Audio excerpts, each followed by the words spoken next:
Please take your seats. Thank you.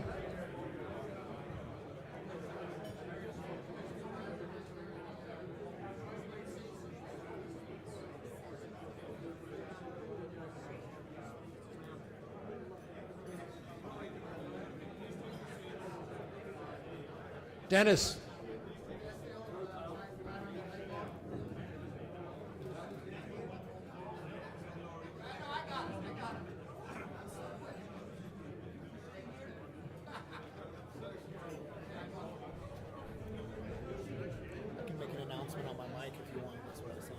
No, that's okay.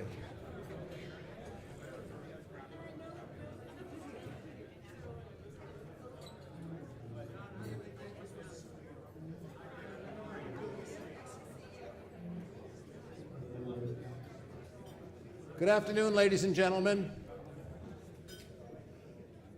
And a great big Palm Beach welcome to all of you. We have many people here from Ireland, and I want to give them a special welcome.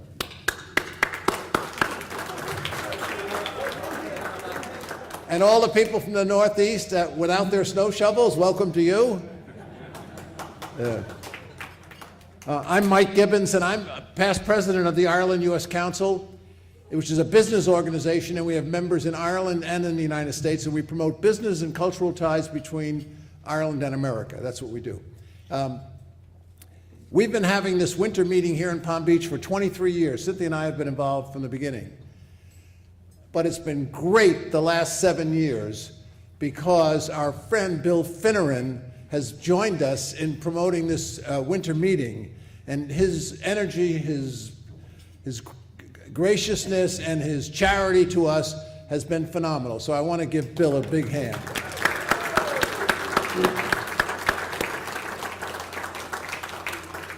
The current president is Brian Stack. And Brian, unfortunately, has just had back surgery in New York, so he's up there recovering. That shoveling snow is not good for you. Now, first, right in the beginning here, I would like to acknowledge the Irish ambassadors here, Ann Anderson. Special welcome to Ann. And Ann will address us after lunch. And our other speaker today is John Leahy from Quinnipiac University, and Dr. John Leahy's right here. Welcome, John. And John will be addressing us in a few minutes. But right at the outset, I'd like to acknowledge the great work of the Ireland Funds. And we have a number of their executives here tonight. John Fitzpatrick, their chairman, is right here. John, welcome to you. And a number of their directors are here, Mike McGrath, Jack Sharkey, and last night they honored Lord Dodge, and she's here. So a big welcome to all of them. And I forgot Tom Quick, and Tom Quick is here too. Welcome, Tom. And anybody else I forgot.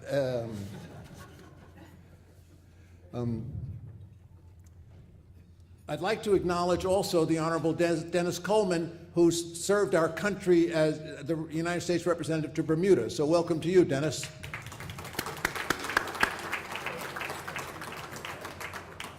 And from the theater world, we have Betsy and George White, the founders of the Eugene O'Neill Theater Center in Waterford, Connecticut. Welcome, George and Betsy.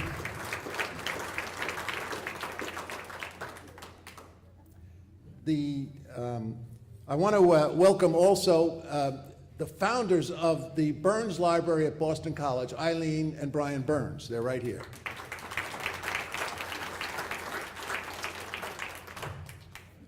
And I think we can introduce the other half of the room a little later.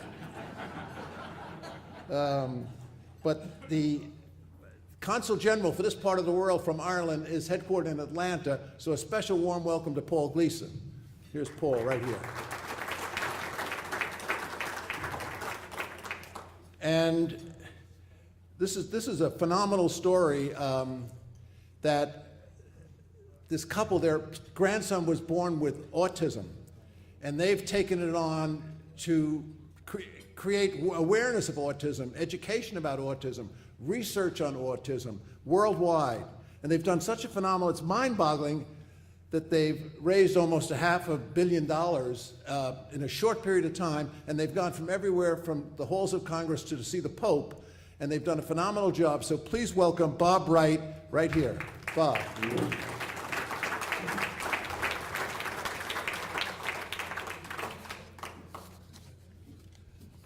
Okay, now, to start things off, it's a pleasure to introduce Dr. John Leahy, the president of Quinnipiac University in Hamden, Connecticut.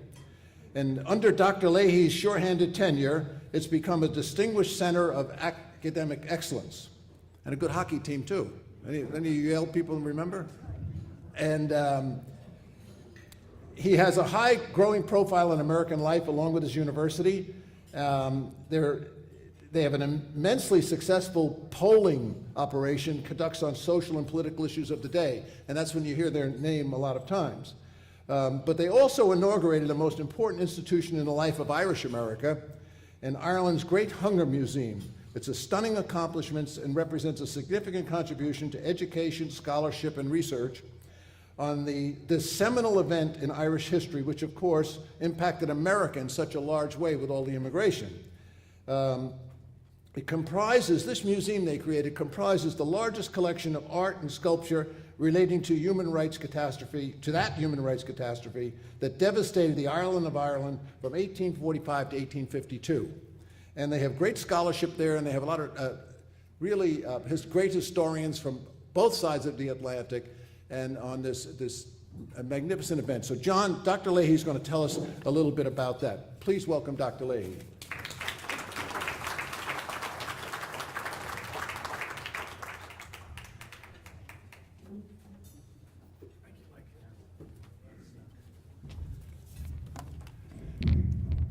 Thank you, Mike, and it's a pleasure to be here, and I'm delighted to be able to say a few words about our Museum on Gortamore, Ireland's Great Hunger Museum at Quinnipiac University. We dedicated it a little over 2 years ago, and to date we've had over 20,000 visitors to the museum, so it's been a great success already. As Mike said, it's the largest collection of Irish art and educational materials and artifacts related to Ireland's Great Hunger. We left it at your place. You have a book that we published on the museum, which will give you a lot of information. I'll try to keep my remarks relatively brief. You don't want to talk about art, you'd like to see it. So I have prepared a 5-minute video that you'll be seeing in a few minutes, which will give you a much better sense of the museum and some of its content. There's also at your place just a little folder here with a painting by Lillian Davidson, a very powerful piece that as you walk up the stairs in the museum to the main gallery floor, that's the painting you see. And if you open it, on either side, there's educational panels that we have on either side of that painting to help educate people about the Great Hunger and its true meaning and consequences. And I won't bore you with a great history lesson on the Great Hunger. If you are interested, though, the finest book for my money is Christine Keneally's This Great Calamity, which I read in 1996. And it was a great, for me, an intellectual awakening about the Great Hunger. But let me just say very briefly 2 things that handout contains that you do need to know about the Great Hunger. First of all, it was the worst catastrophe in Ireland's history, and indeed the worst disaster in 19th century Europe. The second thing is that it was an avoidable tragedy, and that's probably much less well known than the first. The population of Ireland during 1845 and 1852, over 1.5 million people died of starvation during that period, and more than 2 million had to leave the country to avoid death and starvation. The population of Ireland during the 10-year period from 1845 to 1855 was cut in half, from over 8 million prior to the famine, as we called it back then, or the Great Hunger, as we call it today, to just 4 million. And think about it, the population today in Ireland, in all 32 counties, is only 7 million people. It's still, to this day, 170 years later from the Great Hunger, has not reached the levels of population pre-Great Hunger. So it was, and it not only was devastating for Ireland during that period and the people who directly suffered, but it really held Ireland back from development for the the better part of 150 years, really, until quite recently its admission to the European Union and the Celtic Tiger and the tech boom and intelligent leadership in Ireland in developing and attracting companies to that island. So it was enormously damaging to Ireland, not just during the 7-year period, 1845 to 1852, but really for the better part of 150 years. The second piece is an avoidable tragedy. Yes, there was a fungus that infected the potato crop during that 5-6 year period. Really the origin of that, we think, was probably a healthy group of potatoes in Pennsylvania that made their way to Europe, and eventually the fungus made its way to Ireland.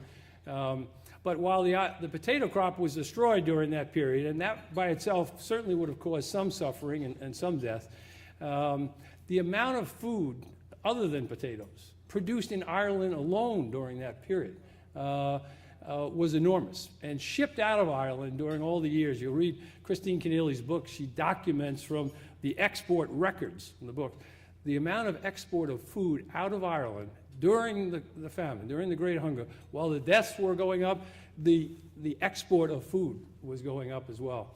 And then you add to that, it was part of the United Kingdom from 1801, the Act of Union. So the resources of the wealthiest empire in the world at that time could have significantly reduced the suffering and deaths during that period. They, during that whole period, did not close the ports to allow food produced in Ireland to stay there. They did not reduce the tariff, so imported food that did come in, the price was well beyond the means of a typical Irish peasant. So the story that the British did all they could to help the Irish, and that it was an act of God, or worse yet, it was the Irish's fault that this happened, is simply not the case. If there was the political will and the recognition of the Irish as citizens of the UK and as human beings deserving respect, that tragedy, unfortunately, did not have to occur.